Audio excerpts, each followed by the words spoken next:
Ito nga yung pansit na hindi mo na kailangan ng napakaraming sahog para sumarap dahil sardinas at kikiam nga lang ang sahog na ito ay talagang napakabisa na. Kaya samahan nyo ko guys for today's video. Ito ang ating lulutuin at pasasarapin na pansit bato. At kung paano ko niluto, tara, papakita ko sa inyo. Let's go!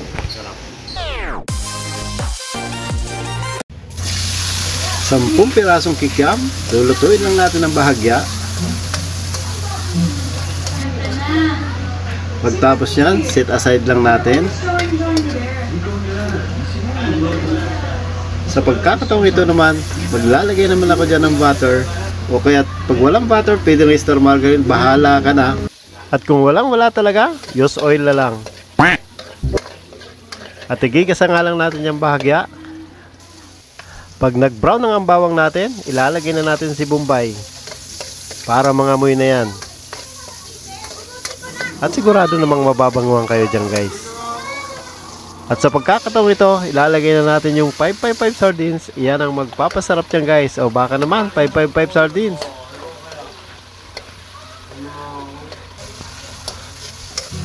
So dito guys, maglalagay tayo ng pinong black pepper. Alright.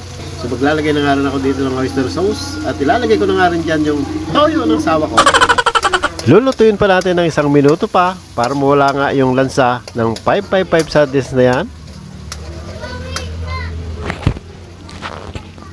At dito naman guys, maglalagay ako ng 4 cubes.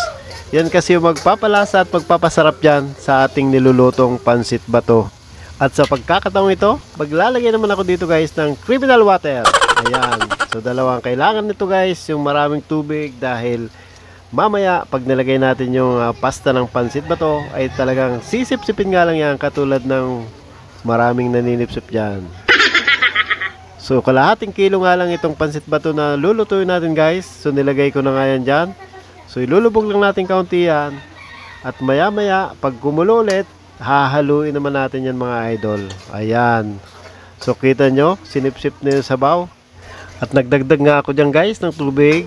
At hindi ko na rin pinakita sa inyo dahil may kulay yung tubig kanal namin. Ayan, so nilagay ko na rin yung kikiam guys para mas lumasa at sumiksik yung napakasarap na lasa ng kikiam na nagmula pa sa China. So ngayon naman guys, maglalagay tayo ng pampalasa. Bahala ka na kung anong gusto mo ilagay na pampalasa dyan. So ako nilagyan ko dyan ng paminta, magic sarap at Ajinomoto. Dahil nga luto na yung ating pansit bato, ilalagay na natin dyan guys yung carrot. Gagamit din ako dito guys ng gulay na pechay na kukumpleto dito sa ating nilulutong pansit bato na napakayami at napakasarap. Maya maya lang guys, isa-serve na natin yan at kakain na tayo. At dahil all goods na, magsasandok naman tayo dyan guys para sa ating mumukbangin for today's video. At kung naibigan mo ang video na to, maaaring paki-like and share at paki-follow na rin ang page para sa mga susunod na video ay updated kayo. Yun lang at maraming salamat. Tara, kain na tayo!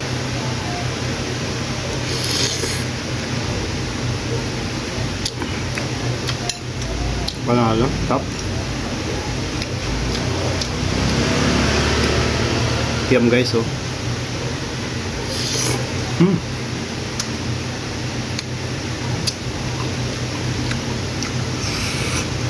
Medyo maanghang guys yung suka. Kaya gasang lasa dito sa dito sa pansit bato na nilagay ko.